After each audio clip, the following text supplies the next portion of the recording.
Det første du skal gøre, det er at lægge garn til side til at slå masker op. Det jeg gør, det er, at jeg tager garnet sådan her, og så tager jeg en omgang rundt per 5 masker, jeg skal slå op. Så der skal du tjekke opskriften og se, hvor mange masker du slår op. Så husk lige at sprede fingrene, og så ellers tæller du bare. Jeg har nu lagt garn til side, jeg skal til at slå min første maske op. Det gør jeg ved at lave en løkke og tage 2 fingre igennem løkken. Gå over og gribe fat i det her garn og træk op. Så har du en løkke sådan her. Løkken sætter du over på strikkepinden og strammer en lille smule til. Ikke for meget, der skal stadig være lidt luft, ellers bliver det for svært. Og nu skal du slå resten af maskerne op, og du skal bruge den her. Enden af garnet er ikke det garn, der løber ned i garnnøglen. Og så slår du resten af maskerne op ved at lave en løkke sådan her, og sætte den over på strikkepinden. Det laver en løkke, og sætter den over på strikkepinden. Og du laver en løkke, og sætter den op på strikkepinden.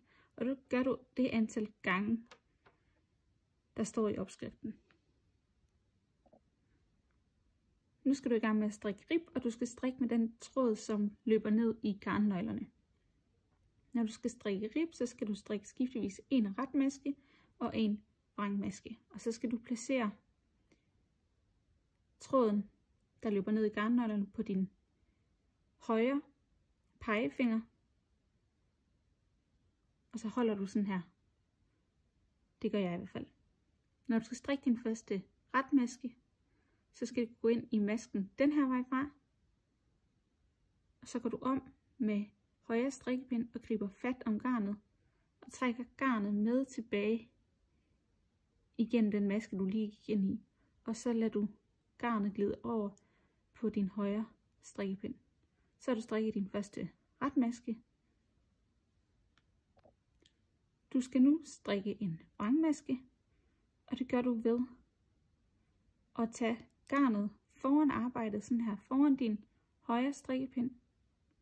Så går du ind i masken den her vej fra.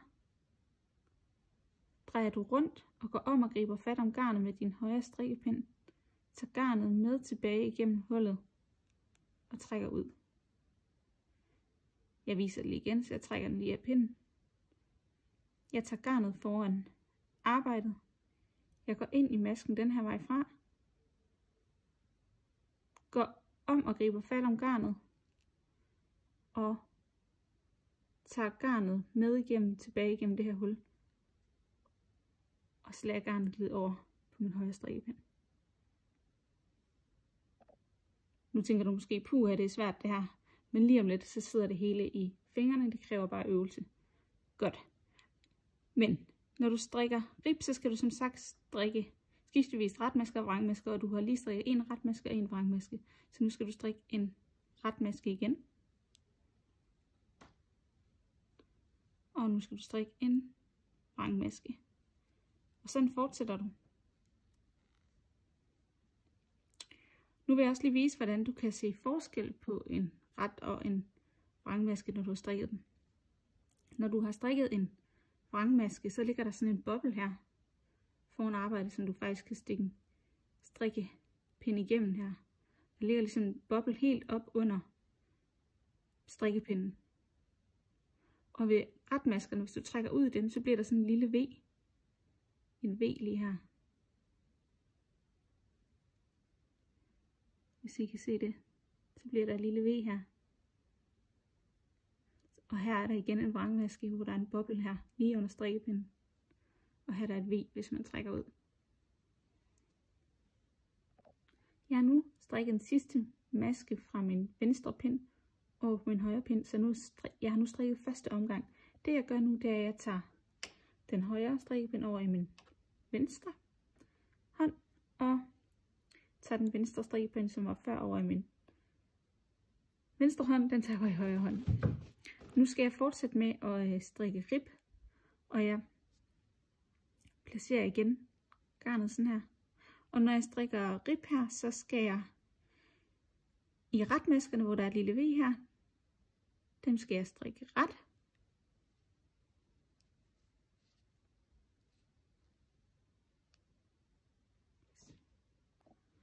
Nu skal du strikke ribkanten op, og det første du gør for det er at strikke 5 retmasker.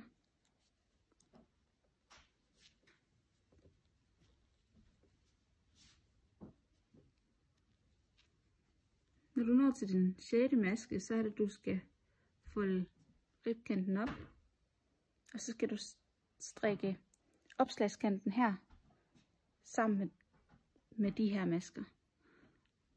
Og der går du ned i opslagskanten her, og finder du de første 5 huller. 1, 2, 3,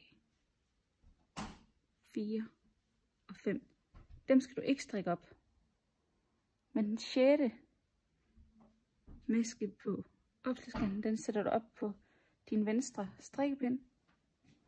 Og så strikker du de her 2 masker sammen til en maske. Jeg viser det lige igen. Nu har du strikket den første maske op på den første maske på opslagskanten op. Så nu går du ned og tager den næste maske, der ligger her. Den 7. maske, og den sætter du på strikkepinden, enten med din finger eller strikkepind. Og nu skal du strikke de her 2 masker ret sammen. Det gør du ved at gå ind i den her maske, og så i stedet for at du bare går igennem en maske, som du normalt gør, når du strikker en ret maske, så går du ind i begge masker samtidig, som du kan se her. Der er jeg gået ind i begge masker samtidig. Så går jeg om at tage fat i tråden og trækker tråden igennem begge masker. På den måde reducerer du 2 masker til en maske. Og så fortsætter du med at finde den næste opslagsmaske her nede.